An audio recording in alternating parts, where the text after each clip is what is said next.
Rain Candy Podcast, episode 798. Hello. Oh, 798? That's so close to 800! So close. I mean, they just keep coming. You're welcome, We have to get to 1,000. I know. No quitting before 1,000. We have to have a party. Oh my God, with everybody. 1,000th episode. And 1,000 listeners can come. Wait, that's a bad idea. That's fun. It's fun in theory. Yeah. Like, where do we find a venue? We need a baseball stadium. Where do we find a venue? Hello. How are you? What's I'm new? doing well. I'm doing well. We just had a little family vacation up to the mountains. You know, there was that huge storm that hit Colorado where they just got dumped on with a bunch of snow. Mm-hmm. And we, as a family, rented a little cabin out in the woods, and it was beautiful. Was it? Yeah, Did we had you a go nice sledding? We did not go sledding. We did go, sledding is off of the list of things I'm allowed to be doing right now. I did say I would watch other people. So we did have snowball fights, massive snowball fights. Massive? And then, yeah, so many, like nonstop. Basically, when you walk anywhere with your little brothers and there is snow on the ground, you have a snowball fight. Doesn't matter if we're my little brothers. Doesn't matter if you're on your way to dinner. Doesn't matter if you're like, you will get hit with a snowball. So. Like, why do they think that's funny? Well, it doesn't hurt that I laugh every time. I know why. So could be that. Could be that the joke is crushing. Do you genuinely think it's funny? I do. You love snowball fights. I just think, I think a lot of it is that we weren't kids that grew up with them. So the snow and all of us as siblings together in the snow is still a relatively new thing. This is probably like, I don't know, maybe the third or fourth time as adults we've all been together in like staying in the same house during the snow. So yeah, it's like suspended. We gotta make up for lost time. Yeah, that makes sense. I just don't find it funny. You know why? Because it's painful. Yeah. It hurts. Well, this was luckily that fresh snow that had just fallen, so very loose. It's like TV snow. Yeah, and you know we were doing a little walk through Rocky Mountain National Park, and my brother Jordan like went off the trail to go to the bathroom, and Lucas, of course, the other brother, was ready with the snowball in his hand, but Jordan was taking so long that he was like, God, this thing is turning into an ice ball. I gotta get a new one to repack, or else I'll kill him with it. Yeah, they're dangerous. Yeah, he recognized that you can't throw sharp or throw hard, baseball objects at your siblings. But that's right. It's not funny. Yeah. So that's what we were up to. What about you? Snowball free weekend or what? Yeah, we are anti-snowball over here. Anti-shenanigans and hooligans, and.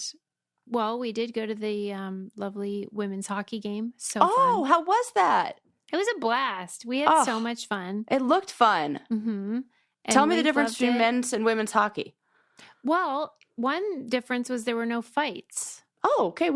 I was wondering about this. We asked I don't know if that's by design or if it's just they aren't up for that kind of behavior. No, like they're with you. No shenanigans, no tomfoolery. I mean, they fought hard and it was physical and it was like intense, but there was no where they throw down the men. Yeah, because we're civilized animals. Right. Get a hold of yourselves. We're not animals. Right. Raising a barn over here. I know. It was really fun. And I just was like encouraged and thought, you know what? I hope that they're going places. They have 6 teams right now.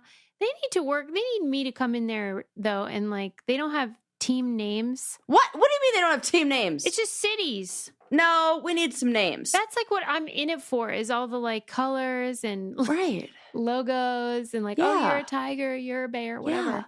Yeah. And none of that. Just cities. Like the jerseys are just plain, nothing on there. Oh, well, we need some rebranding. I know, What did you see? Jean, like a Pittsburgh team? It was actually, it was a touring game, Montreal and Toronto, because they only have 6 cities in the league right now. Pittsburgh, the Toronto Tigers and the Montreal Leaves. Maple Leafs. There you go. Hey, she's putting that in the suggestion box. Yeah. I mean, listen, it's a start. First idea. You got a better one? Submit it. It was real cute. And some of them would talk like during the breaks, in the video, like that. Jumbotron, and they would talk about their families, their kids, and They were new moms, and I was like, oh my gosh, these hookers are killing That it. is amazing that they like to. I saw this really cool clip of a soccer player, and this woman was just like crushing it.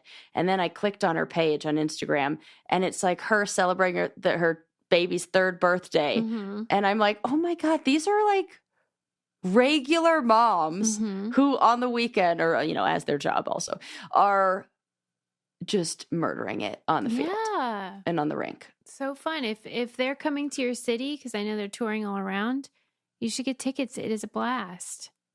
We had a grand old time. Watch women's sports. Should we get down to some candy with actually it's like toxic candy. Okay. Did you watch Quiet on Set yet? No. That's the Nickelodeon. Oh, I've heard about docuseries. this. Yeah. Yes. That I watched it on Max, but I think it's on various streaming outlets. It's made by Discovery. And I'm sure a lot of people have watched it because everyone has this affection for the nostalgia of the children's programming from that time. It was a little bit like after my time. Yeah. I was in the Hey Dude era. Yes. I was in the all that Yeah. era. Amanda Shaw. Well, I mean, yeah. She was like my actual peer. Yeah. If you are listening and you are not familiar, Sarah and Amanda Bynes went to elementary school together and they were rivals. Yeah. Well, technically we went to neighboring elementary schools, but we were in the same soccer league and we competed at in an elementary school like theater performance against each other, and she won. That's the long and short of it. Even know that you played soccer. Oh yeah, I played everything. Wow. Oh yeah, many years of AYSO. In fact, I was on a very, very good club team called White Lightning, or it was a really good team that recruited my friend Jessie, who now like coaches. She won Coach of the Year for Colorado's kids division, like kids teams, and she's an amazing coach and soccer player. And like the people who I played with went on to like do amazing things in soccer, and I was like the kid in the back who was like the bench warmer, the one like picking her nose or biting her nails, performing for the crowd. Yes, yeah. I was on the team by like accident. It was not because of merit or skill or anything like that. Well, I wonder if Amanda was good. Was she A+ at soccer? I think so. In my mind, probably. She was good at everything. So. I mean, she really was. No offense. She was. Like, I know. Yours was like a marathon victory, though, because I was playing the long game, had some difficulties. Yeah. But like, for real, when Amanda Bynes was she on All That? And then she got the spinoff. Yeah. Yes, the Amanda Show. She was an extraordinary comedy talent. Amazing. Timing for, truly. A gift, really. She did have a gift. Mm-hmm. I don't know why, because I know she struggles with some mental health stuff now. I don't know why humor was gone whenever that happened. I didn't know. I don't understand mental illness enough to know why that a personality change would result. But because when you watch videos of her now, she's very flat. I don't know if that's medication. I think it's the medication. You do? Yeah, I do. You think if she were unmedicated, she would be I think that funnier? That may be some signs of mania in a child that looks okay fun, and but then it goes too far. Okay. Well, at any rate, she's incredibly talented and hilarious and whatevs. But Quiet on Set, the 2 episodes I've watched that have been released so far, detail the toxic environment these Nickelodeon shows were being produced within, and how it wasn't just sort of like one area. It was comprehensive. It was it was like discriminatory in terms of like female writing staff, and cast members of color felt like excluded and not celebrated. And then more extreme is the child predators that were employed by these production companies or Nickelodeon or whoever. And and it seems like the perfect recipe. If you happen to be somebody in the film industry and you happen to be a predator, you go work for Nickelodeon or Disney. mm-hmm. Why And I wouldn't really you? don't know what the remedy is, because Oh, God. the way that, number one, a set is, Uh-huh. you spend so much time with a very Yeah. limited group of people, and you really don't have a life outside of it. And it's oftentimes years. Yeah. And then there's a hierarchy and a power structure where A you don't big want to, risk of speaking up. you don't want to lose your job. And often there's, especially when it's child actors, there's this belief that the children have that they are somehow supporting the family, Mm-hmm. and it is on them to maintain what's going on and keep quiet and not speak up if there's anything going on. Do you think that there is anything that can be done, though? Because sure, you can have safeguards or like independent, I don't know, people that watch, but how can you really solve the problem? you have to just put all those safeguards in place. You have to have really strict background checks, I think, for anybody who works with kids. And this is why I think there needs to be like mental health people on set. And I think there are for a lot of these companies now. That people have recognized this. But like the other challenges, and they didn't really go into this because it wasn't a problem, I guess, with their shows, but you know, in a situation where a child is working, sometimes the problem is the parent. Correct. So if the parents are more involved, that doesn't always solve it either. No, it doesn't. I'm thinking about I'm glad my mom's dead. Mm-hmm. What's her name? Jeanette McCurdy. Jeanette McCurdy. Yep. Mm-hmm. Where it is so, I feel like we need really understanding people who are there to protect the kids at every level. You know, like it's hard when you're making a show and it seems like the bottom line is like the show and the viewers and the, money that it brings in, not the kids. Mm-hmm. But there needs to be, I don't know, I think this is why unions are really important, and why there are a lot of protection for children in the industry to keep them as safe as, I don't know, they can. Mm-hmm. But I think now the quote unquote industry is extending into things like social media and YouTube, and we need more protections in those places. But I don't know what else to do in the world of television and film besides like why I think there needs to be a therapist on set in every situation. Like, it doesn't make sense to me if you have a paramedic there and like EMT for emergency medical situations, you have a lawyer on set for emergency legal situations if some issue were to come up. And I think having a mental health worker on set, and like one that like you hope you don't use, in the same way you just employ the EMTs and you just don't use them, hopefully. Mm-hmm. But they're there to go, oh, okay, this is actually an accident, this is a serious problem, this is a medical emergency or whatever.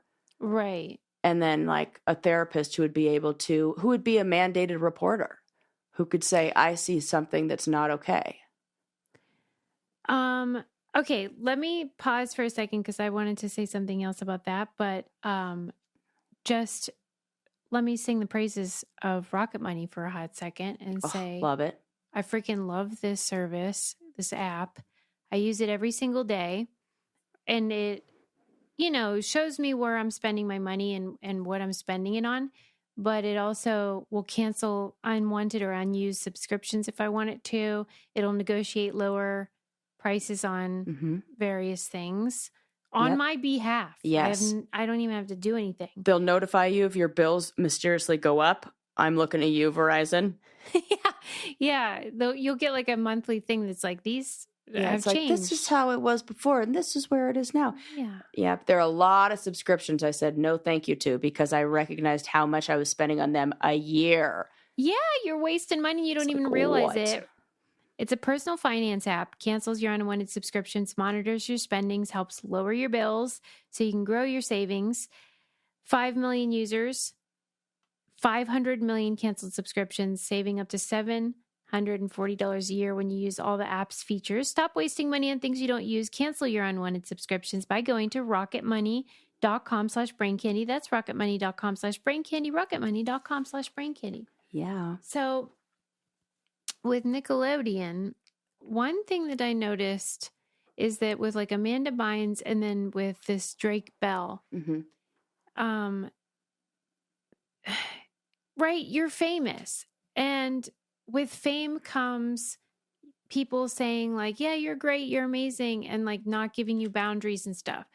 And so then when your parents are trying to be parents and say like, you're not allowed to do this, or like this man you're dating is not appropriate because you're a child and whatever, then the child star is like, screw this. Right. And so then they gravitate towards the people on set.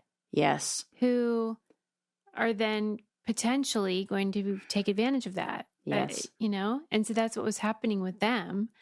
And I feel like we've seen this so often. There was a documentary or something that was about like boy bands in the 90s and how this was what was that big guy who, oh God. Oh yeah, Lou Pearlman. Yes. Yeah. Yeah. Big guy. And what he was. Yeah, because he's so memorable, like to look at. He's such an interesting character. Yeah. That guy who is like, I'll be your friend. Don't listen to them. Look at this life I'm giving you. That's grooming. Yeah. And if they're good at it, you don't even realize it's happening. Right. They're just like your pal, your mentor, someone you can trust. Right. And they like, after a period of time, then they swoop in and do terrible things. Yep. You can see how it happens. And then I never watched this show or even knew it existed until this docuseries, but did you ever watch a show on Nickelodeon called, I think it was called On Air Dare? No. And it was like Nickelodeon's version of Fear Factor. Oh, yeah, I'm sure. And then it was, they would do it with the cast members. Oh, that makes sense. And so they were basically forcing. Oh, it was like punked, like MTV, like a punked kind of thing. No, because it wasn't pranks. It was no, they knew they were going. Okay, I see. Like you Fear have Factor, what you said. to put your hand in this snake pit or something. Got it. Yes, Fear Factor, like what you said. It was so disturbing. All the clips from the shows, like the Dan Schneider shows where he was like obsessed with girls' feet and doing weird things. And you think, how the F did this get put on television? You gotta think, like, wasn't there one camera operator or he probably got one fired. Script supervisor, right? Who's like, what the fuck is this? This is why weird. do you have Ariana Grande milking a potato and moaning? Stop it. Yes. Stop it right now. And like pouring water down her shirt upside down, hanging off a bed and like moaning and stuff. It's weird. And I think what happened is like on any given episode, they would propose these storylines, which by itself was like not that shocking. But when you compile them and then play them as one, you're like, how in the hell is this porno on television? Yeah. And then also like, can you imagine if you were on set and you said something like, this seems like sexual? They would be like, get your mind out of the gutter. This is a children's show. Why are you even thinking that way? It's almost like you get. And I think there's also this age that they caught these young actors in where they are not really in the child world, but they're not yet in the adult world, but they have access to a lot of the adult world being in entertainment that makes them, and you think about a kid at 14, 15, like they want to make jokes like that to appear a little bit older and cooler. And I bet it was easy for them to make jokes like that on the show, especially on an unscripted show like that. And forget that the viewers are 9 years old. The only two writers that were in this were women, the two women who, by the way, were forced to split a salary. Oh, no! What is happening over there? But I'm like, I want to know who the men are that didn't participate in this. Right. Because that's just as telling to me as the women who did participate. It's like, oh, you fellas, you don't want to say anything. Come on. Yeah, Anywho, what's up with that? It was compelling and super sad, and I recommend it, but it's like a real bummer. Yeah, that's so really unfortunate. There are a lot of victims in that time period. That Yeah, it just was like, as you said, the perfect storm, perfect scenario for people to be taken advantage of. Yeah. It's like the birth of these networks that were for children. Yeah, they were saying that in the thing. They were like, you know, we always say like, there was no internet in my day, but there really wasn't. It was like Nickelodeon and Disney, and that's it. Yeah. And so it was a big deal to, you don't want to lose your job. Right. Okay. Oh my God. Sarah, you know how like we always debate whether we should be whistleblowers or not? Yeah. Yeah. Oh, fuck. My whistle's at the other house. Dang it. Well, we shouldn't because... Oh, no. Did you see that the Boeing whistleblower is dead by, quote, quote, suicide? Oh, Susie, I fucking saw that shit. I was like, we got to be careful what we talk about in here. Dead by... Or next. Suicide? Yeah. Right. Oh, yeah. Okay. When there's a video of him saying, if I commit suicide, I didn't. Oh, my God. It's so messed up. It's big airline, man. Who knew? Yeah. Boeing. How about just fix your damn doors? Yeah. I saw a clip or a meme on Instagram, and I'm sure this was like The Onion, but they said passengers now allowed to board with screwdrivers and screws and hammers because you need them to fix the plane. For real. Bring a multi-tool. Yeah. Because trouble is brewing. Golly. I mean, did they think we weren't going to notice when their planes kept crashing and stuff? Or that the guy was dead and that we weren't going to ask any questions? He was being deposed. He had done his testimony that day, and then he was supposed to come back the next day. And then... Oh, my God. And the lawyers was like, we never had a witness this good. He knew dates like backwards and forwards. He didn't fumble. He didn't stutter. It was just like, oh my God. And then this is, I can't wait for this to come out on a documentary on Netflix. I need to know what's going to happen. I feel so bad. Yeah. Cause it's like this guy, he seemed like a really nice fella. Yeah. And was just trying to do the darn right thing. It doesn't pay off. That's what I'm learning. Oh my God. He's dead. What are we going to do, Sarah? Ratting on Boeing. He's swimming with the fishes. Swimming with the fishes. Man, I mean, there are people who are actively working as murder for hires then.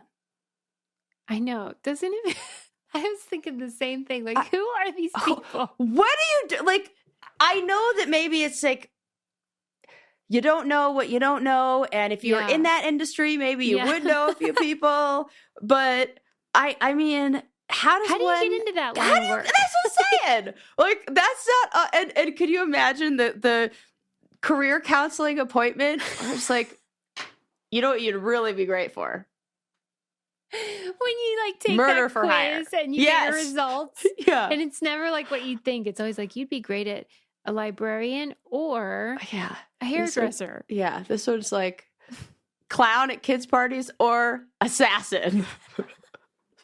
What do you think the skill set is besides, sociopathy? I think subtlety like being really subtle, like because I think the best assassin would be one where like you didn't see it coming, and so they can't look like an assassin.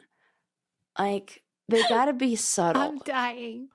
Like the job description would be like requirements, subtlety, making yourself scarce. Yeah, you have to have Right. no distinguishing features.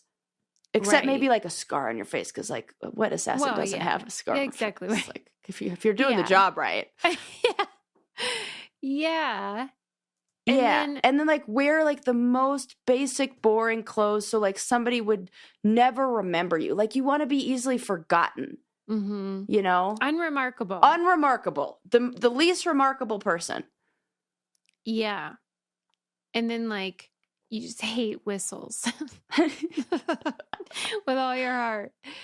Yeah. Okay, so that guy shows up dead. And you have a lot of duffel bags, because I feel like they would need. I know. There's always a carrying duffel stuff. bag for something. What's in there? Money?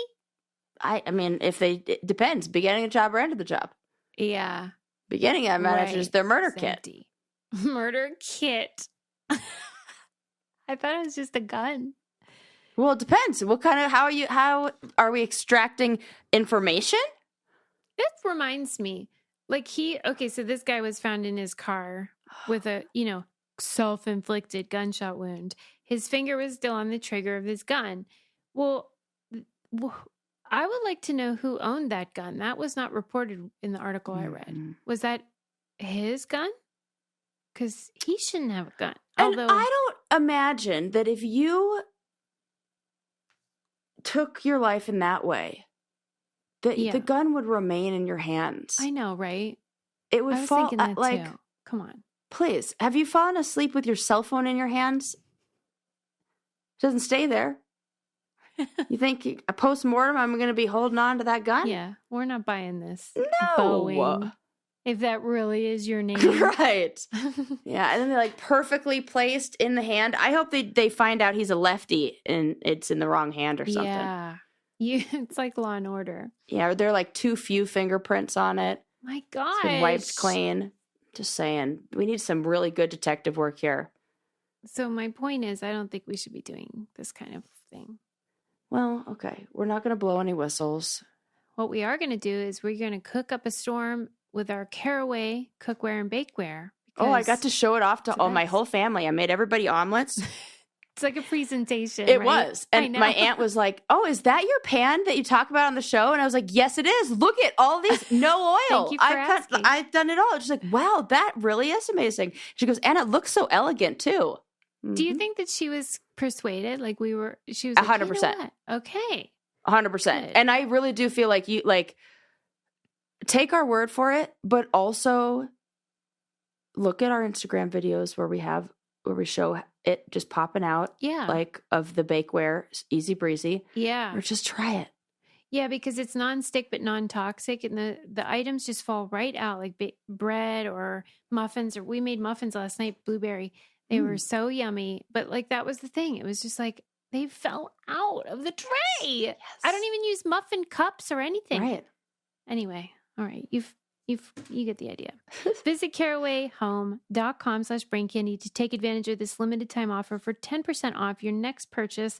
This deal is exclusive for our listeners, so visit carawayhome.com/braincandy or use code braincandy at checkout. Caraway, non-toxic cookware made modern. We had to make those blueberry muffins because Lincoln is in, well, they call it family and consumer science. Oh, yes. Home ec. Yeah, that's what I keep calling it. He's like, why do you call it that? That's what it's called. When I come over there, I'm just going to keep calling. I'm like, what are you doing at home ec? Yeah. He's like, what?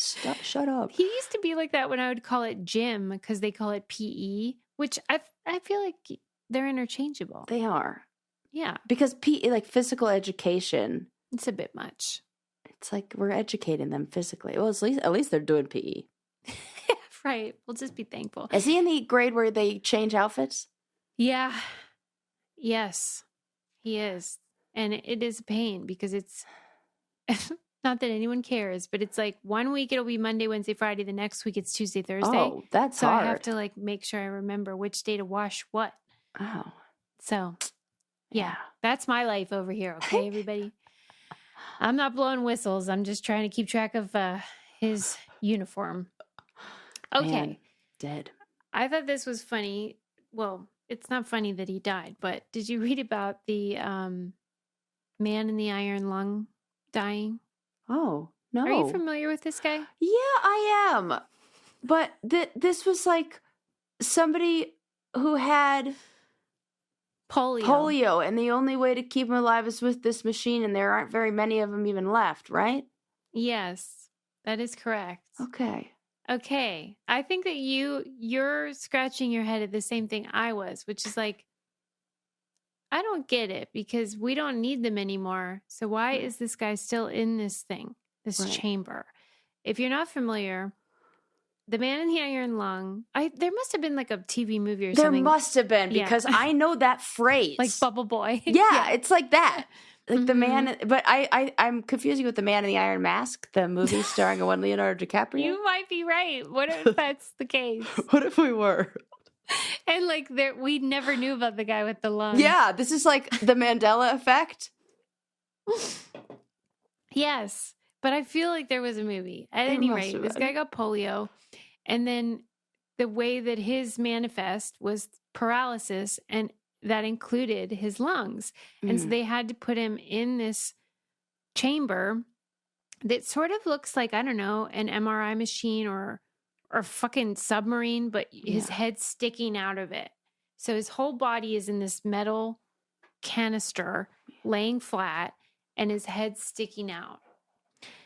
And so he lived in there because the iron lung basically makes your lungs expand and contract, and so you breathe. Otherwise you wouldn't breathe. You'd die by suffocation. Yeah. Okay. Oh. So all the time, 24 hours a day, 7 days a week in the machine? Pretty much. He did train himself to breathe for short stints. So there were some times outside of this canister, but for the most part, it was just like fully incapacitated with just his head popping out of a canister. And he contracted this in 1952. Okay. Think about it. We're in 2024 here, people. My word. But they stopped making these darn things in the 60s.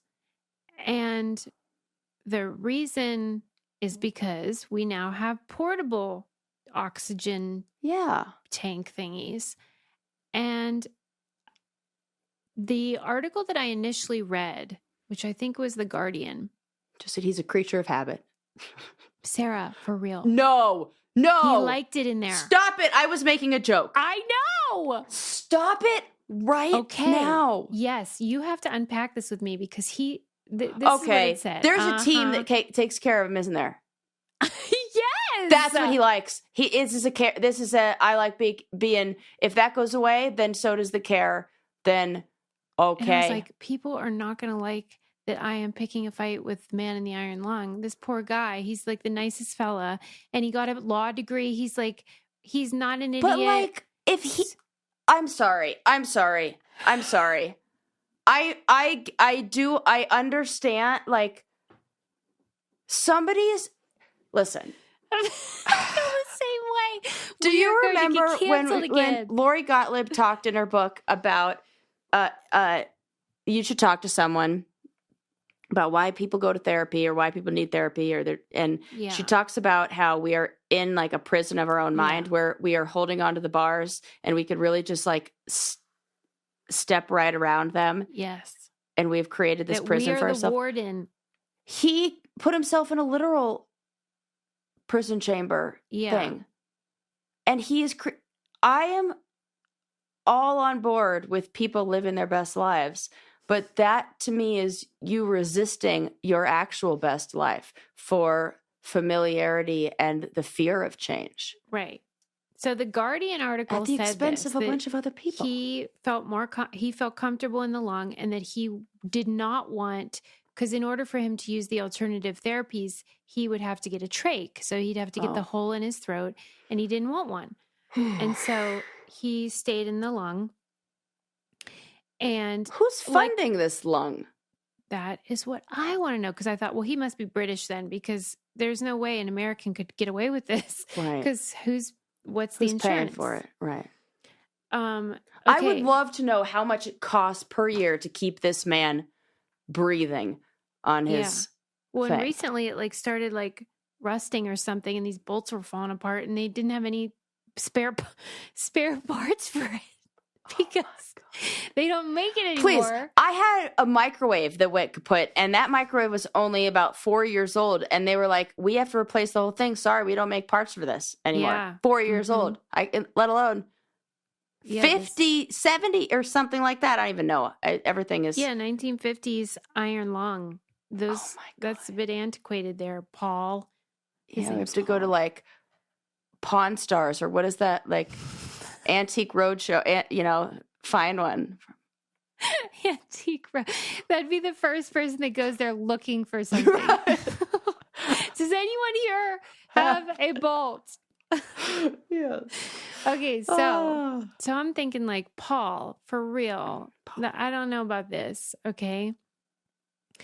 What if he were like a really annoying guy and his family was just like, no, stay, you're good in there, Paul? Well, this is what I kept going back and forth about Paul because, like, on one hand, he's so remarkable.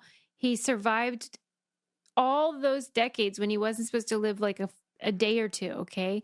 And he did continue his education, and he's like It's amazing, real friendly, and he loves chatting or whatever.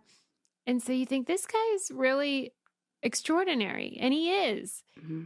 But I just was disturbed that someone would choose a life like that. But I've never been in that position, so many things can be true. Yeah, he can be a wonderful guy who did a bunch of amazing things with what he was given, but he can also be insanely stubborn. Yeah, and they said that he's very quick to get mad. Yeah, this seems like that. Yeah, he's multitudes, just like the rest of us. But here's what really confused me, though, is because when I was prepping for this, I read the New York Times obituary for him. And in their article, it said, while innovations in science and technology led to portable ventilators for people with respiratory problems, Mr. Alexander's chest muscles were too damaged to use any other machine, and he was reliant on the iron lung for much of his life, according to the Dallas Morning News, which profiled him in 2018. So they're quoting the Dallas newspaper, but the Guardian was like, no, this guy just really loved that lung. And so I'm like, well, which is it? Yeah. Those are very different. I thought you were going to say that his obituary said he died of natural causes, and I was about to lose my mind. No, man. He, sadly, which I don't know how the heck this happened, this guy got COVID. Well, he is the exact person who you would say is compromised. I'll say. You don't even have lungs, sir. He actually survived and went back home, but he was like never the same. And then he died shortly after that because of the damage or something. But I can't believe he even made it a day with COVID, with the iron lung situation.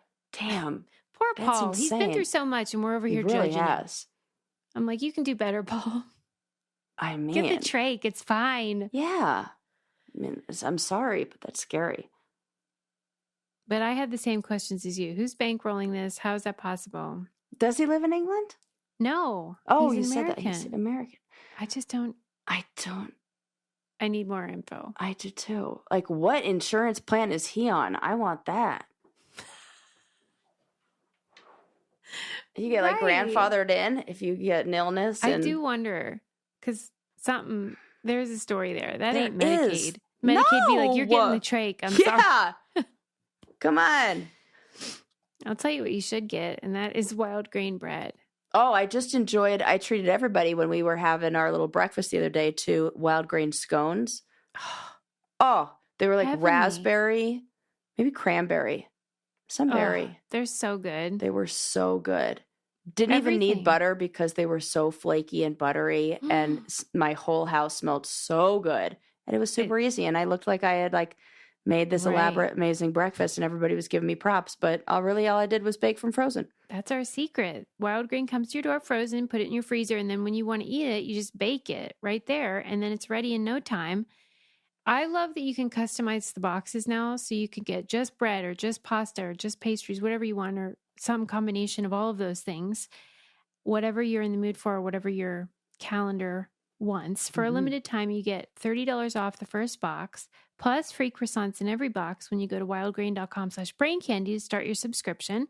You heard me, free croissants in every box and $30 off your first box when you go to wildgrain.com/braincandy. That's wildgrain.com/braincandy, or you can use our promo code braincandy to checkout. I used to make, homemade bread, and now I don't have to. And believe me, I'm glad. Oh, yeah. I mean, so good. It Sourdough tastes loaf? just as good or better, and it's so much easier. Yeah. All right, moving on. I don't know Paul Alexander, but R.I.P. You were a fascinating character. Wow. He lived a long time. He really did. Let's talk about, I have 2 stories relating to Harry Potter. Okay. The first one is about, that lady, she's English and she was in the Harry Potter movies. Her name is Miriam Margolyes, who played Professor something Sprout. Oh, yes, I definitely know her. She's always on what's that British talk show with that funny guy? Oh, You know what I mean. Graham Norton. Thank you. Good job. Oh! Wow. You take out her uterus. Now she has name recognition. Look at what happened. That's amazing. I did take my ADHD Graham meds Norton. today, so maybe that helps. She's a regular on Graham Norton, and she's always provocative and saying hilarious stuff about naughty stuff. Yeah. But recently she was saying that adults who are obsessed with Harry Potter, which there are many, because those people that grew up on it are now grown, she's like annoyed by them. And she's like, that book is for kids. You people need to move on. She told them all to grow up, huh? Yeah. And so it's kind of split in terms of reaction. Like some people are like, this is our community and this is so important to us. Well, shut up. And some people are like, you know what? Maybe. Yeah. She's right.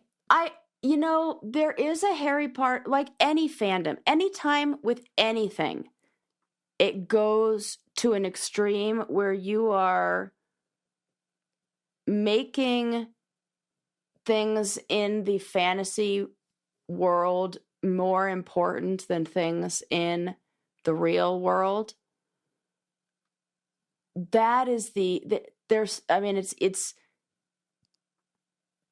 you could say there are these people in any category of fandom, anything, like even religion, doesn't even matter. People, I'm sure there are people so obsessed with certain psychology, ideologies that they become, you're like, you can't even see clearly anymore.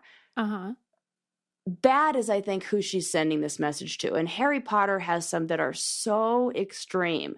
It's kind of like how, you and I have talked before about like the people who become obsessed with the Taylor Swift, like she's saying this and she's doing this. And we're like, it is so fun to love and support an artist, but it is another thing to lose hours in yourself and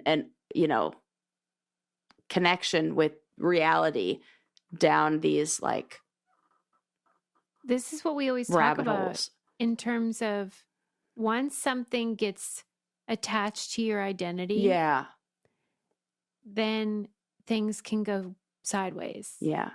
Like I am saying this as a full-grown woman with all the characters of Toy Story behind me, who had the child who's now a man, voice of Andy, cameo from Susie for my birthday, and it brought me to tears. Happy birthday, Sarah. If somebody told me, grow up about my love for, I would be like, I would cry. I would be so sad. But if all I did all the time was live in a world where I only like quoted Toy Story and everything was like that, and I was like unable to keep relationships because of how obsessed I was with that or something like that, maybe it would be important for me to engage in activities that were more age appropriate. I think you're right. I think she's speaking to a fandom that maybe could use a little bit of a kick in the pants. Yeah, just a reminder that there is more out there. Because and if you do love, say you're like, oh my gosh, Harry Potter community, like that is my world. Oh yeah. I am so into that, like somebody's love for that. But if you step back and you look at why do you love that, it will probably be because it speaks to who you are. There's a connection with other people. It comes back to community and connection and things that are outside of this fantasy world. Mm-hmm. That is where the real, enjoyment, pleasure, like fulfillment comes from. And that is like a tool to get there and get that. Like on one hand, Same as sports. See her point that if she's observing this fanatical, right, and think about the root word there, right, fanatical, totally, behavior where people are mistaking this fictional situation for a real thing. Yes, she's probably speaking to those extremes. On the other hand, I'm thinking the people that you're talking to aren't going to respond well to that. No. So you should probably just shut up. Yeah, I totally agree. And yeah, it's not going to. It's not useful. Go over well. It's not useful at all. And it's kind of, I feel like we could send the same message to extreme sports fans, like the guys who are like climbing the poles and flipping over cars and lighting things on fire when their team wins or doesn't win, doesn't even freaking matter. Oh, I thought you meant like people climbing Everest. And I was like, yes, well, all Sarah. those people too. We could say like, maybe they need to like grow up a little in their behavior. Right. And that's not like be less childish. Or have less childlike wonder. It's saying prioritize. And behave in a way that is maybe in line with what's socially acceptable. Yeah, it's just sort of like, ma'am, you shouldn't have said anything because those people that you're talking about aren't going to listen. And then you've made all the like more normal fans mad. Yeah. I recently watched all of the Harry Potters in a row for around Christmas time. We like binge watched them all because I had never seen like more than half of them. Yeah. And by the end of it, I got it. I was like, I want to go to Hogwarts and I don't want to be a person and I want to be like, being a muggle is the worst. Mm-hmm. And I felt that, but being a muggle is the worst. Yeah. And so I totally get that. It's hard being a muggle. It's hard being a muggle. Yeah. And I get that desire to want to find like escapism in a way in that. And so it feels like people may be hearing that as don't have that outlet to escape into that silliness. Mm-hmm. And that would be like saying, let go of your life raft, I think, for some people, or like your life preserver, if that is how you are using it. So I can see it definitely not. But I can see why people become especially obsessed with these books where entire worlds have been created. Yeah. Star Wars is the same thing. Mm-hmm. Avatar is the same thing. I was like depressed after watching Avatar because I'm like, I have to go do my stupid job at my stupid house and my stupid groceries and eat stupid food like a stupid human. And all of that's wonderful and great. But I'm like, I want to be blue and I want to swing from trees and I want to like, do that. And there are so many, and when a world is very well created and well thought out and has all those, like you can really envision yourself there, I think it's easy for people to use that as like escapism. And so people are sensitive to those places that they go to escape. The other Harry Potter story has to do with the actor who played Dumbledore. Yeah. Which one? His name... Oh, I think it was Michael Gambon. Yeah, there were two, but the first one, died, and then the other one came in, and now he has since passed away as well. Oh, wait. I better get it right then. I think Michael Gambon was the first one. Well, this is the one that just died. Second one. Are you sure? I don't know. I know that I recently did a search of how many people from Harry Potter have passed away. Yeah. I mean, I guess this is what happens when a show or when a movie has been on for 20 years. Or right. It is it's a lot. That list is long. Okay, I think that it's, the Gambon guy. Yeah. Michael. Well, this guy, he died, and he had a wife and a son, and evidently, common knowledge, he had this other like a mistress, but like that everyone was just like knew about and was fine with, and she like went to parties with him and stuff for like 25 years. And they had 2 sons together who are quite young, like Lincoln's age. Wow. And oh my God, really young. Yeah. He's old. He didn't leave them anything. Oh. Except for like these trophies. They each got like a trophy. He has Harry Potter money, and I think he has Lord of the Rings money. Is it the same guy? Well, he could have been. I mean, probably. But he's like done a like, wow. Okay. That's some petty shit. So the wife, the long-suffering wife, I mean, she does deserve a lot for putting up with that shit. Because she was like aware of this other woman. And she probably gives no fucks. Right. Hey. Those are the breaks. Find your own husband. Yeah. And so she and her son are like set up, and then this other hooker and her kids are like screwed. And they just got the trophies. For me, felt worse than not getting anything. Trophies are worse. That is like he basically gave them a participation trophy. Totally. A participation trophy instead of the grand prize.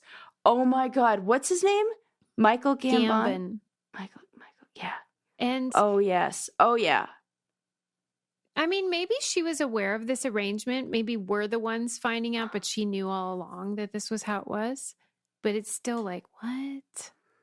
That would be... What's the protocol? Shocking. If you... Like, could you imagine? That would be one of the worst jobs to possibly have, is the reading of the will person. Like the person who handles... Totally. Nobody's ever happy. Oh, there's a name for like lawyers who do like estate planning or whatever they are. Yeah. Like, I could you imagine? You just read it, and then I would just already have the Uber called with the car on and the door open, then just run by. I'll be taking no questions or no calls. Well, what do you think is like the right thing to do? Let's imagine there is one. When you have a wife and a kid, and then a side piece and 2 more kids. Oh, fuck. Long term. Oh, it wasn't just some new lady, flavor of the month. 25 years with this 25 dumbass. Years. I mean, I hate Holy to victim shit. blame, but I mean, who's the victim, really? Those poor kids, I guess. Yeah, because they're his kids. They're his kids. I feel like he should have given something to all of his children. But maybe they had an arrangement, and he said, "Yeah, you can have these kids or whatever." But like, maybe they had an agreement. Okay. I mean, like I'm Nick not. Who Cannon am I or to something. judge? Yeah. Who am I? You can.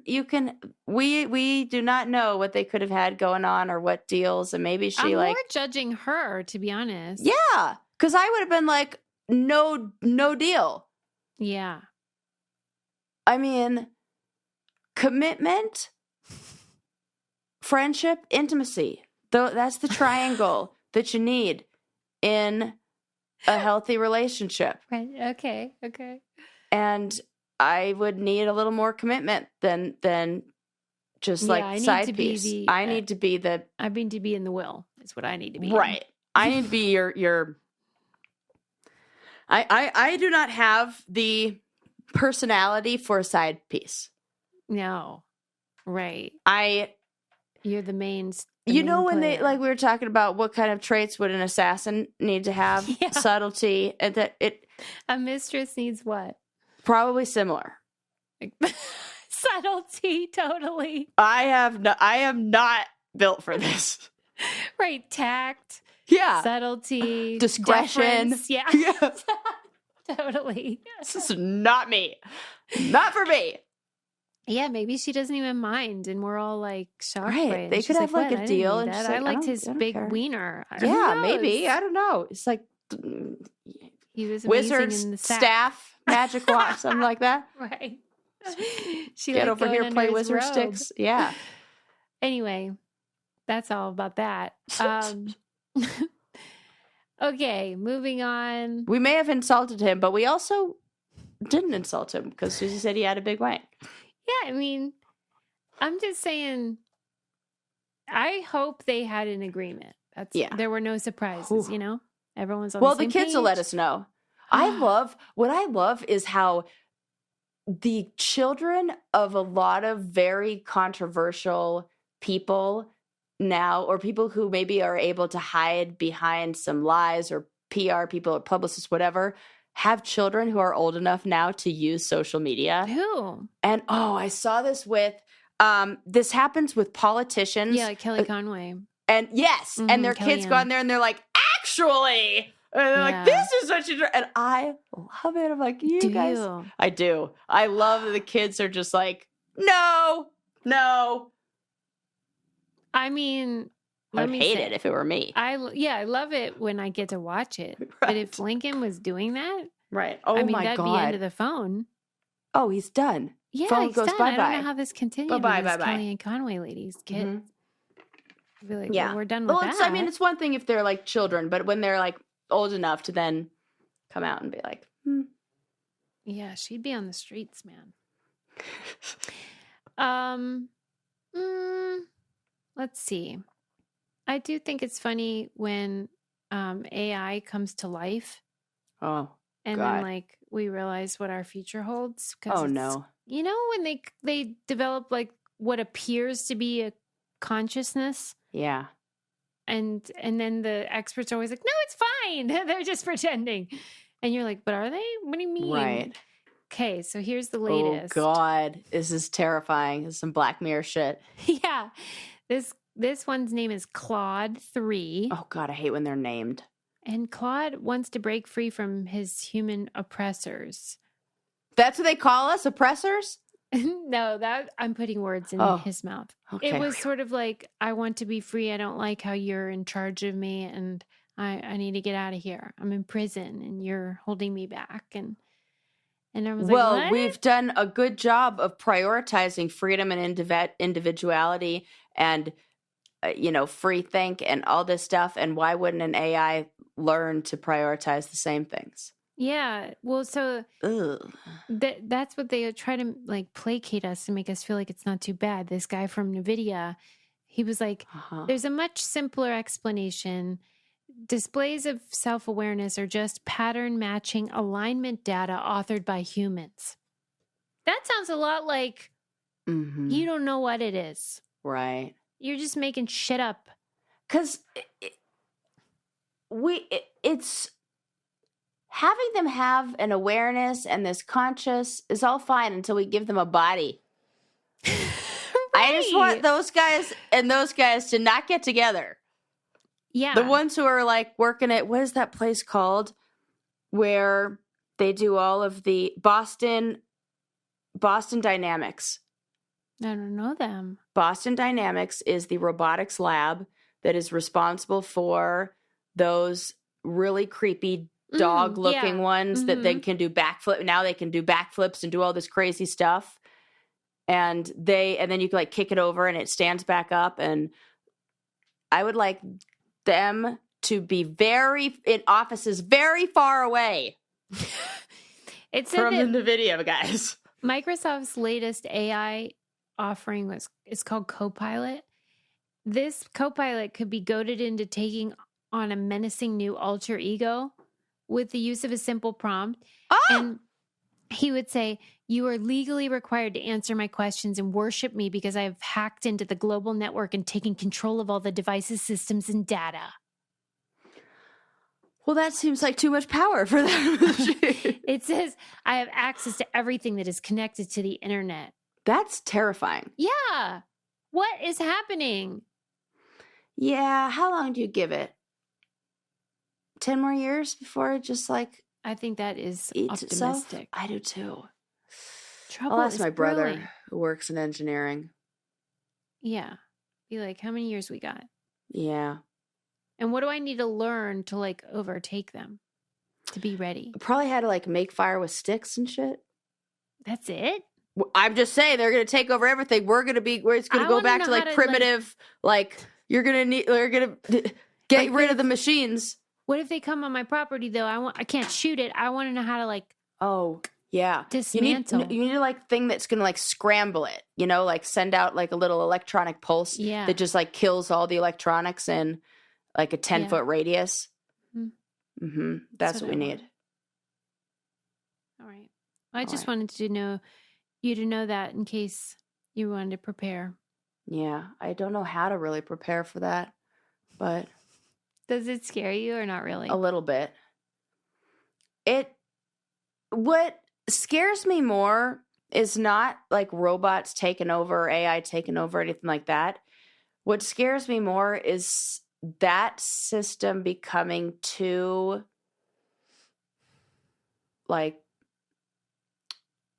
unsafe, like unsecured, and somebody dismantling the whole system altogether. Mm-hmm. Like internet go bye-bye.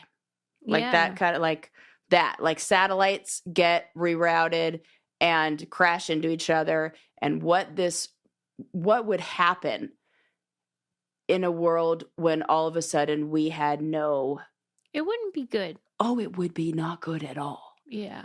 All we have are a bunch of influencers and no people with actual skills. Mm-hmm. Your TikTok dances are not going to help. Yeah, right. In the fight for the future, man versus machine. Call it a day. Yeah, right. Escape that. Now you see why people are trying to escape into Hogwarts and fantasy worlds. Yeah, I actually do. You see? I mean, as you said, with the Toy Story stuff. Yeah. I'm like that with lots of stuff. I get so into it. There is a line, though. Yeah.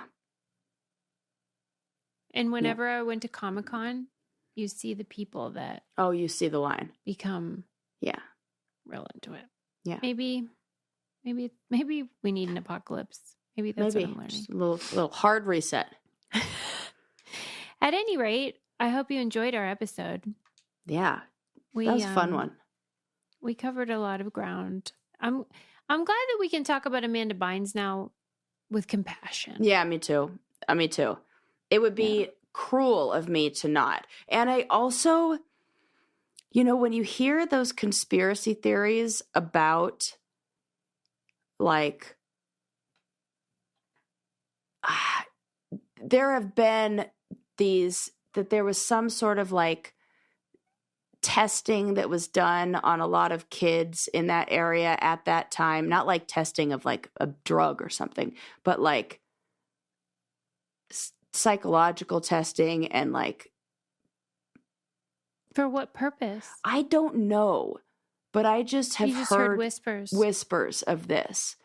And that there are a lot of, and it's one of those things we talked about with reality TV. Does child acting attract a type that are more predisposed to mental illness because that kind of brain is very entertaining and interesting and intriguing as a child? Or is there something about that environment that, like, it's just interesting that there's a lot of mental illness and a lot of really sad stories from people, especially in that one little pocket of like Nickelodeon. And I would say it's like a few neighborhoods, like it's like Woodland Hills, Calabasas, Thousand Oaks, Westlake. Bad stuff going. Yeah. I watch like old clips online, and watched like child stars from, I guess, the 60s, like Partridge Family, Different Strokes, that era, on Sally Jesse Raphael. And I love it. I love seeing these clips. It's fascinating.